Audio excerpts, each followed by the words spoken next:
ಎಲ್ಲರೂ ಹೇಗಿದ್ದೀರಾ? Welcome to Anita ಅಡುಗೆ ಚಾನಲ್. ಇವತ್ತು ನೀವು ನಾರ್ಮಲಾಗಿ ಕಡಲೆಬೇಳೆಯಲ್ಲಿ ವಡೆ ಮಾಡೋದು ನೋಡಿದ್ದೀರಾ. ಇವತ್ತು ಸ್ಪೆಷಲ್ಲಾಗಿ ಇದು ನೋಡಿದ್ದೀರಾ ಅನಿಸುತ್ತೆ ನೀವು, ಸೋಯಾಬೀನ್ ಕಾಳಿದು. ಇದರಲ್ಲಿ ನಾವು ವಡೆ ಮಾಡೋದು ತೋರಿಸ್ತಾ ಇದ್ದೀನಿ.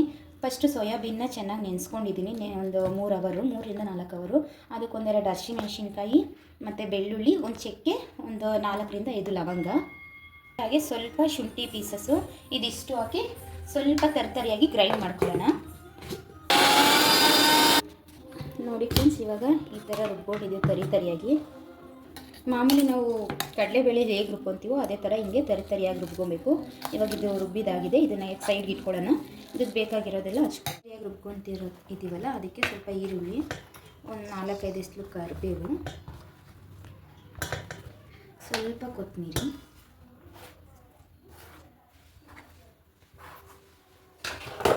ಮತ್ತು ಹಾಗೆ ಸ್ವಲ್ಪ ಒಂದು 2 ಸ್ಪೂನಷ್ಟು ಕಡಲೆ ಹಿಟ್ಟು, 1 ಸ್ಪೂನಷ್ಟು ಅಕ್ಕಿ ಹಿಟ್ಟು, ಇದಿಷ್ಟು ಹಾಕಿ ಸ್ವಲ್ಪ ರುಚಿಗೆ ತಕ್ಕಷ್ಟು ಉಪ್ಪು ನೋಡಿಕೊಂಡು ಹಾಕ್ಕೊಳ್ಳಿ. ಎಲ್ಲ ಹಾಕಿ ಇದನ್ನು ಚೆನ್ನಾಗಿ ಮಿಕ್ಸ್ ಮಾಡಿಕೊಳ್ಳಿ. ಚೆನ್ನಾಗಿದು ಕಲಿಸ್ಕೊಬೇಕು. ನಾವು ವಡೆಗೆ ಹೆಂಗೆ ನೀಟಾಗಿ ಕಲಿಸ್ಕೊತೀವೋ ಆ ಥರ ಹಿಂಗೆ ಚೆನ್ನಾಗಿ ಕಲಿಸ್ಕೊಬೇಕು. ಅದು ಅಕ್ಕಿ ಹಿಟ್ಟು ಕಡಲೆ ಹಿಟ್ಟೆಲ್ಲ ಅದರಲ್ಲಿ ಚೆನ್ನಾಗಿ ಮಿಕ್ಸ್ ಆಗಬೇಕು, ಇಲ್ಲಾಂದರೆ ಹೊಡೆದೋಗೋ ಚಾನ್ಸಸ್ ತುಂಬ ಇರುತ್ತೆ.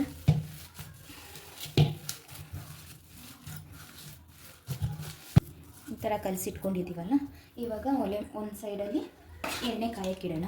ಎಣ್ಣೆ ಕಾಯೋ ಅಷ್ಟರಲ್ಲಿ ನಾವು ಏನು ವಡೆ ಮಾಡ್ಕೊತೀವಿ ಆ ಥರ ಈ ರೀತಿ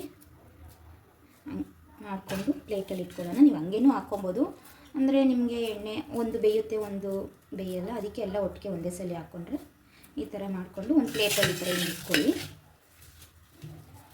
ಇದೆ ಇವಾಗ ವಡೆಗೆ ಹಾಕ್ಕೊಳ್ಳೋ ಥರ ಈ ಥರ ಹಾಕ್ಕೊಳ್ಳಿ. ಸ್ವಲ್ಪ ಸಣ್ಣ ಉರಿನಲ್ಲೇ ಬೇಯಿಸಿ ಜೋರಾಗಿ ಇಟ್ಕೊಂಡ್ಬಿಡಿ, ಸ್ಲಿಮ್ಮಾಗಿ ಇಡಲಿ. ನೋಡಿ ಈಗ ಗರಿಗರಿಯಾಗಿ ವಡೆ ರೆಡಿಯಾಗಿದೆ. ಈ ಥರ ಕಲರ್ ಬರಬೇಕು. ನೋಡಿ ಹೇಗೆ ಕಾಣಿಸ್ತಿದೆ ವಡೆ, ತುಂಬಾ ಚೆನ್ನಾಗಿದೆ.